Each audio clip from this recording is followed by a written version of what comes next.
Assalamu alaikum, I'm Aisha and you're watching Samaa News. Here are today's headlines. Iran and the United States have concluded a round of indirect talks with no sign they made headway toward a lasting peace, focusing instead on issues that they said had been resolved when an interim agreement was announced 2 weeks ago. Sources familiar with the discussions said negotiators for the two countries spent 2 days in Doha discussing maritime traffic in the Strait of Hormuz and unfreezing Iran's funds. The next meeting will take place after funeral processions for Iran's late supreme leader Ayatollah Ali Khamenei. Qatar's foreign ministry said the Doha discussions produced positive progress on issues related to the memorandum that halted the war in June and were building on the outcomes of a summit in Switzerland.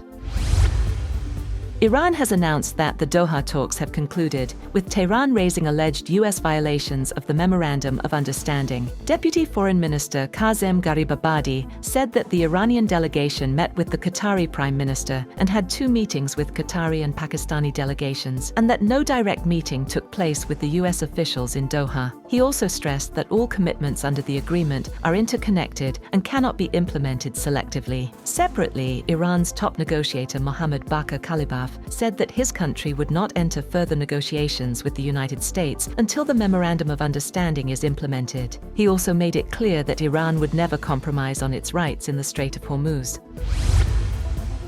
Meanwhile, Iranian President Masoud Pezeshkian has defended negotiations with the United States, saying the talks would never have happened if Supreme Leader Ayatollah Mujtaba Khamenei had opposed them. His remarks come amid growing debate over the US-Iran Memorandum of Understanding.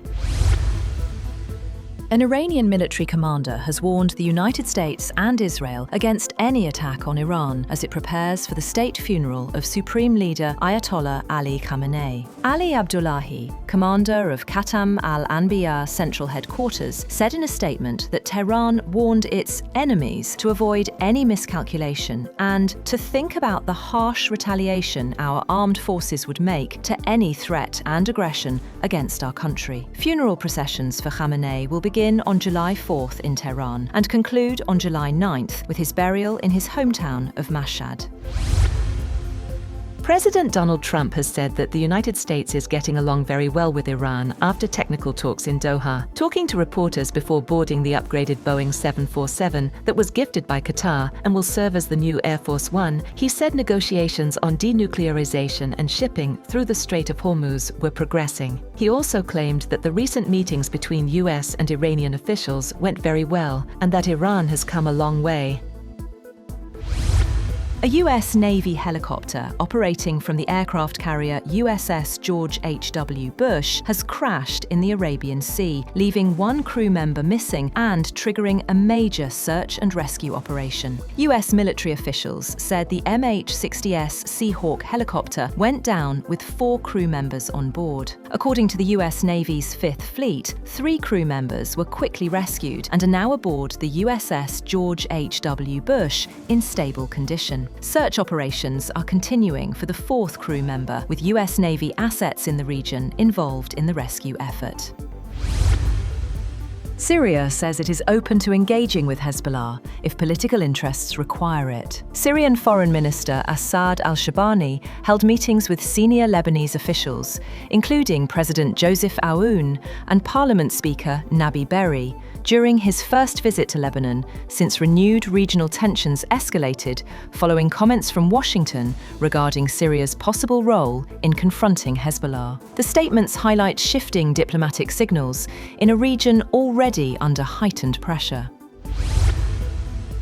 Russian forces have launched overnight drone and missile attacks on Ukraine's capital, killing at least 8 people and injuring more than 3 dozen. Timur Tkachenko, head of Kiev's military administration, said 8 people were killed and around 3 dozen locations across the city were damaged. Kiev Mayor Vitaly Klitschko said 34 others were injured. He added that the 1st to 6th floors of an apartment building collapsed after a direct hit. A fire broke out at the top of a building on central Shevchenko Boulevard, while other parts of the city saw shattered windows and destroyed vehicles.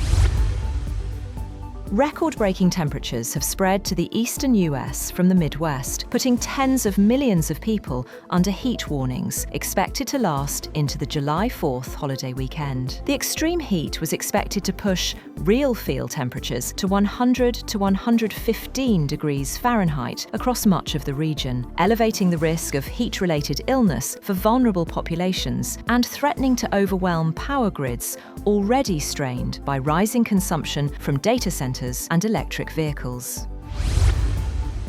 New York City is preparing for what appears to be a high-profile wedding weekend involving pop star Taylor Swift and NFL player Travis Kelce. Security fencing, street closures, and increased activity around Madison Square Garden have fueled speculation of multiple private events. Reports suggest preparations inside the venue include catering, decor, and large-scale event setup, though no official confirmation has been made. While media outlets indicate possible gatherings of different sizes across the weekend, neither Swift nor Kelce have publicly confirmed wedding details. That's all for now. For more updates, visit www.samaa.tv. Thank you for watching Samaa News.